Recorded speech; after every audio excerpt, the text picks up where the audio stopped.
오늘 우리가 함께 묵상할 하나님의 말씀은 이사야 19장입니다. 말씀 봉독은 18절부터 22절까지 하겠습니다.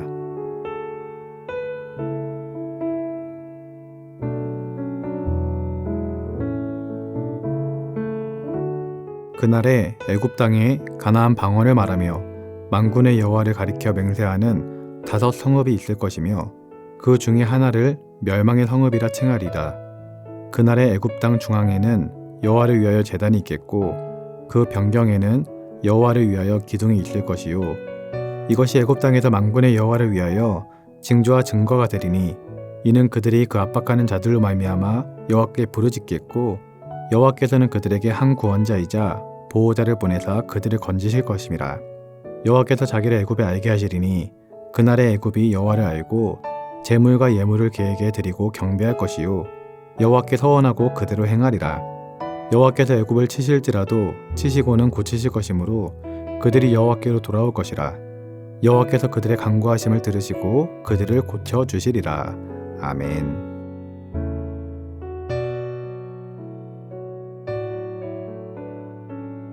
오늘 본문은 애굽에 내릴 심판을 예언하고 있습니다.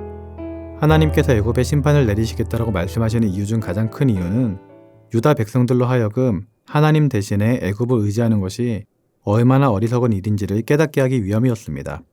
애굽은 세계 4대 문명의 발상지답게 고대 근동 세계에서 아수르나 바벨론 제국이 나타나기 전까지만 해도 최고의 강대국이었습니다.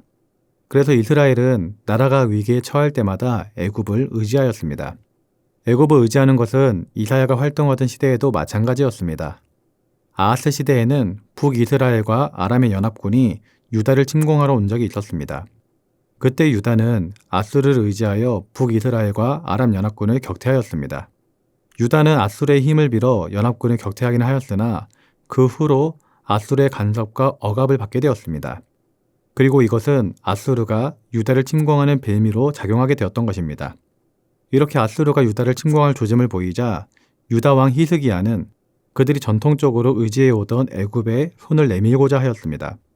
곧 애굽의 힘을 입어서 아수르를 물리치고자 하였던 것이죠. 그런데요, 이것은 하나님의 뜻이 아니었습니다. 하나님은 유다가 오직 하나님만을 의지하기를 원하셨습니다. 그래서 하나님은 이사야로 하여금 애굽에 임할 심판을 예언하게 하심으로 하나님의 심판 앞에 거꾸러질 애굽을 의지하는 것이 얼마나 어리석고 우매한 것인지를 깨닫도록 이끄셨던 것입니다. 사실 당시 유다가 애굽을 의지한 것은 현실적으로는 보면 참 납득이 가기도 합니다. 왜냐하면 당시 유다의 시각에 애굽은 결코 무너지지 않을 나라로 비춰졌기 때문입니다. 아수르가 강대국이긴 하지만 애굽만큼은 능히 당할 수 없다라고 생각했었던 것이죠. 그래서 유다는 애굽을 의지하려고 하였던 것입니다. 그러나 애굽은 겉으로 보기에는 견고하고 안전해 보였지만 하나님의 입장에서는 곧 망할 나라였던 것입니다. 나무 중에도 겉을 보면 멀쩡해 보여도 조금만 힘을 가해도 쓰러지는 나무가 있습니다. 이 나무들은 병들어서 속이 썩은 나무들입니다. 만일 산에 오를 때 이러한 나무를 붙들게 되면 그대로 아래로 추락할 수도 있습니다. 이사야 당시의 애굽이 바로 그처럼 잡아서는 안 돼 병든 나무와도 같았던 것이죠. 그런데 여러분 잘 생각해보면 우리가 하나님 대신에 의지하고 있는 모든 것이 사실 다 그와 같은 것입니다. 이 세상에 속한 모든 것들은 그것이 아무리 견고하고 안전하게 보여도 사실은 견고한 것이 아닙니다. 재물, 권력, 학벌 등 그 무엇도 우리를 안전하게 지켜주지 못하는 것이죠. 우리가 그러한 것을 의지하고 하나님을 잊는다면 도리어 치명적인 위험에 빠질 수 있는 것입니다. 왜냐하면 그 모든 것들은 덧없고 온전치 못하며 지극히 제한적이고 한시적인 것들이기 때문입니다. 그 모든 것들은 불완전한 우리 사람에게서 나오는 것들이기 때문인 거죠. 그런데요, 하나님은 이런 모든 것들과는 전혀 다른 분이십니다. 하나님은 전지전능하시며 영원하시며 어제나 오늘이나 영원토록 변함이 없으시며 당신을 의뢰하는 자에게 언제나 신실하신 분이시기 때문입니다. 다니엘과 세 친구의 이야기를 보면 하나님만을 의지하는 것이 얼마나 현명한 일인지를 알 수가 있습니다. 바벨론의 느부갓네살 왕은 금 신상을 만들고 모든 사람으로 하여금 금 신상을 향하여서 절하게 하였습니다. 이것은 다니엘과 세 친구를 시기하고 질투하는 몇몇 신하가 다니엘과 세 친구를 죽이기 위하여 계략을 피운 것이었습니다. 그래서 금신상에 절을 하지 않게 되면 이제 풀무불에 던져져 죽임을 당하게 되는 그런 상황이 되어버렸습니다. 하지만 다니엘의 친구들은 풀무불 속에 들어간다 할지라도 하나님께서 능히 건져주실 것이라는 강한 믿음이 있었습니다. 그래서 다니엘의 세 친구는 왕에게 이렇게 대답합니다. 느부갓네살 왕이여, 우리가 이 일에 대하여 왕에게 대답할 필요가 없나이다.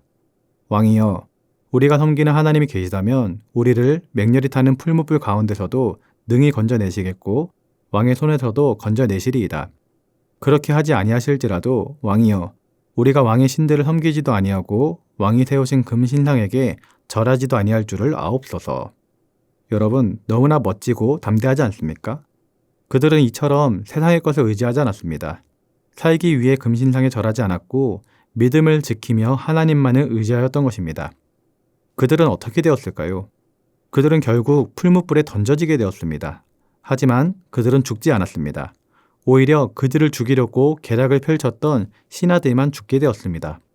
다니엘의 세 친구들뿐만 아니라 다니엘도 사자굴에 던져지게 되었지만 죽지 않고 살아 돌아오게 되었습니다. 이처럼 하나님만을 의지하는 사람은 하나님께서 지켜주십니다. 우리 예수님도 죽음을 앞두고 인간적인 생각으로는 하나님, 이 잔을 내게서 옮겨주시옵소서라고 기도하였지만 이내 아버지의 뜻대로 되길 원한다라고 기도하셨습니다.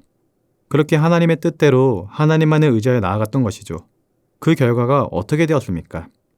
예수님은 십자가에 못 박혀 돌아가셨지만 그것으로 끝나지 아니하고 3일 만에 다시 부활하는 완전한 승리를 얻었던 것입니다.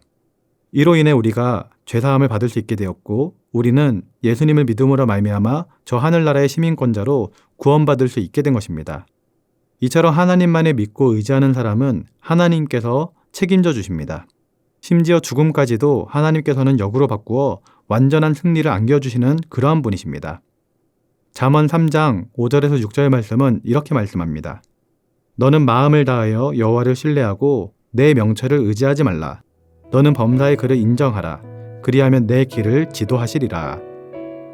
이 세상을 살아갈 때 나의 지혜, 나의 경험, 나의 능력을 의지하지 말고 또한 세상의 것을 의지하거나 주변 사람을 의지하지 말고 오직 우리 하나님만을 의지하며 살아가는 성도님들 되시길 주님의 이름으로 기도드립니다.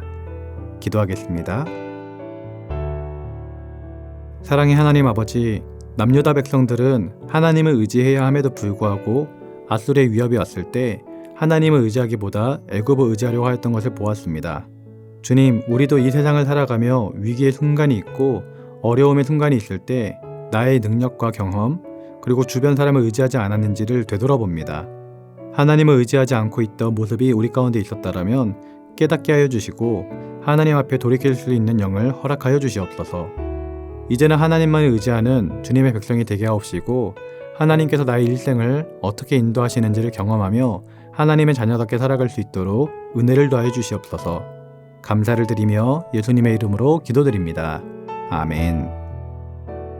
하늘에 계신 우리 아버지, 아버지의 이름을 거룩하게 하시며 아버지의 나라가 오게 하시며 아버지의 뜻이 하늘에서와 같이 땅에서도 이루어지게 하소서. 오늘 우리에게 일용할 양식을 주시고 우리가 우리에게 잘못한 사람을 용서하여 준 것 같이 우리 죄를 용서하여 주시고 우리를 시험에 빠지지 않게 하시고 악에서 구하소서. 나라와 권능과 영광이 영원히 아버지의 것입니다. 아멘.